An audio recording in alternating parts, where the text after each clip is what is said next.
Hello, my name is Erin, and I chose to do my digital curation project on the LGBTQ community, and I did so through an Instagram account.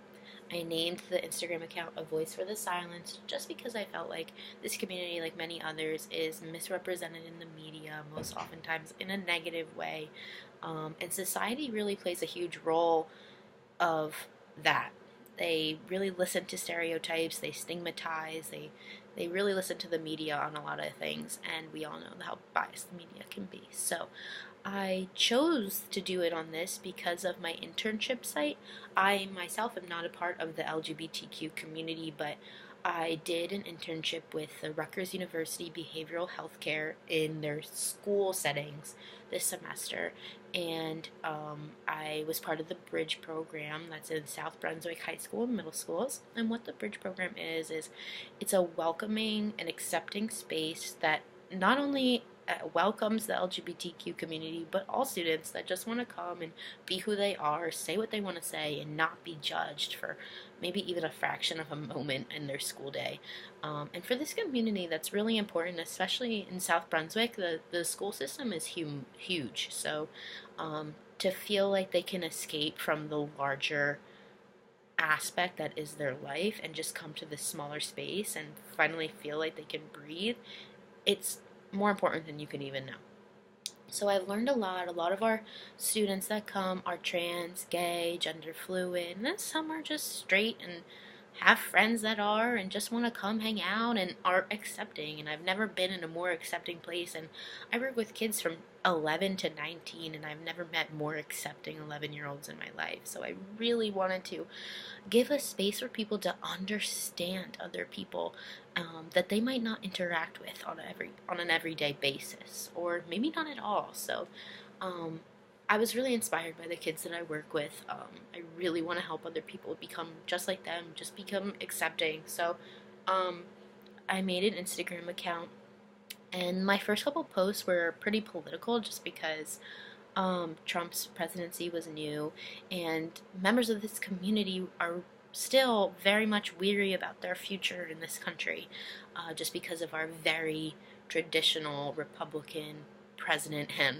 VP. So I was really happy to post something about how Trump had alluded to the fact that he would not be touching gay marriage, which is something that people were generally worried about. They didn't know if their marriage would stay valid or if they'd be able to get married in the future now that Obama is gone. And Trump actually came out and said that he wouldn't be touching those laws, that they are laws and they will remain laws. And I thought that was really important. Something as maybe minor to other people, such as marriage, keeping people from that is a lot bigger deal than a lot of people realize. So I was really happy to see that a lot of people's minds were eased with that, and that they felt a little bit more, a little bit better about where they were standing in our country. But then unfortunately I had to post something about the Trump administration rescinding a movement that the Obama administration had put into place in public schools, where students could use bathrooms and locker rooms that aligned with the gender that they identified with.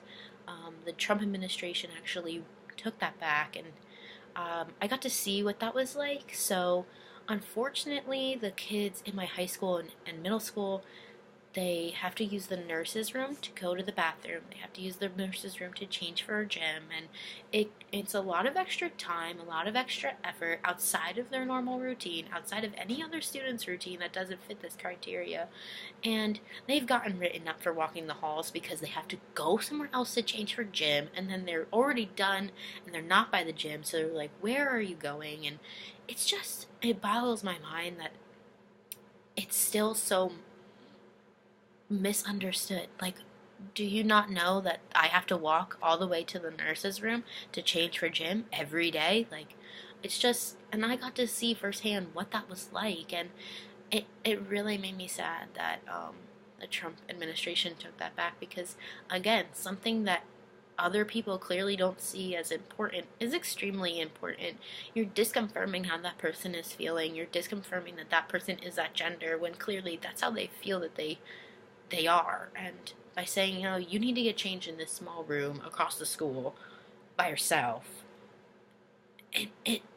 isolates them. It makes them a spectacle. It makes them look different. And I just feel like, especially growing up through puberty, through your teenage years, like that kind of those kinds of feelings can't be positive. They can't lead to anything good. So, unfortunately, the kids at my school never got to change in locker rooms that aligned with their identity. So, um, when this was rescinded by the Trump administration, it didn't affect my school particularly, just because parents and the Board of Education didn't allow it anyway. So obviously, it's not just Trump; it's a huge inner working circle of society that freaks out whenever they think, "Oh my God, that girl that wants to be a guy is changing in the guys' room with my son. That's not okay." Sadly, that's why I made this Instagram, to help people think less like that, please. Um, it's so much more than that. It's something that people realize when they are infants and toddlers, that they are not in the right body. These feelings are valid, they're proven, and I just hate the fact that people think it's some kind of game or some kind of sexual thing, that using a bathroom, it boggles my mind. So that was another post that I posted about.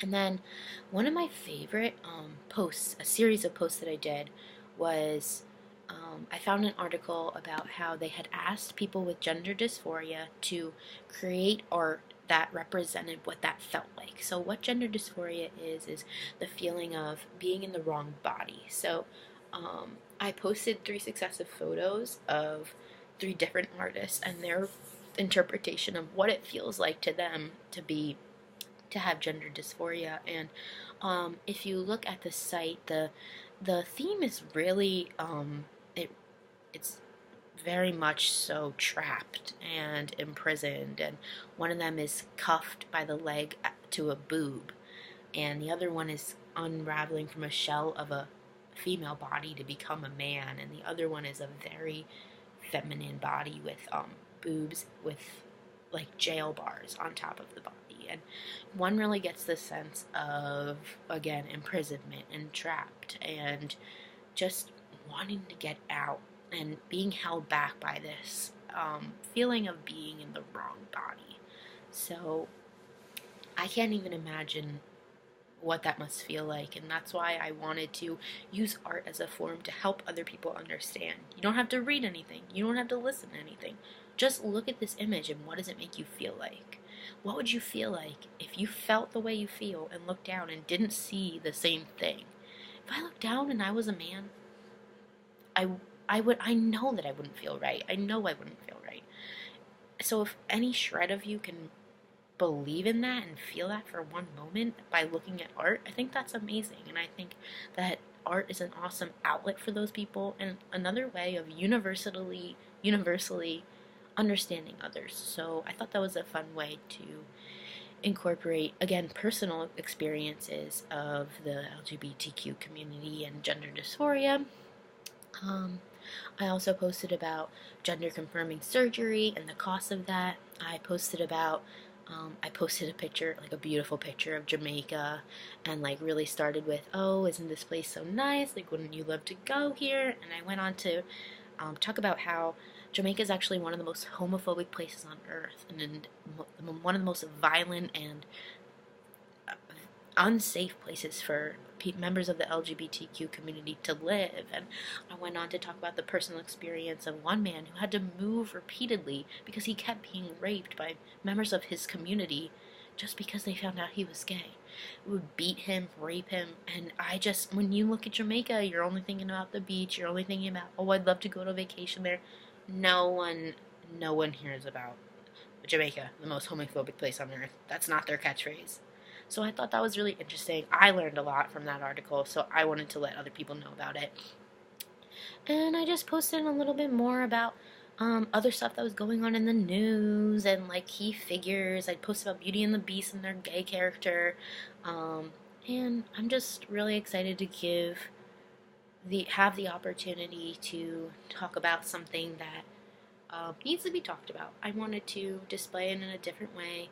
as someone from the outside of that community, helping others like myself understand that community. So I hope you learned a lot. I hope you like it. So thank you very much.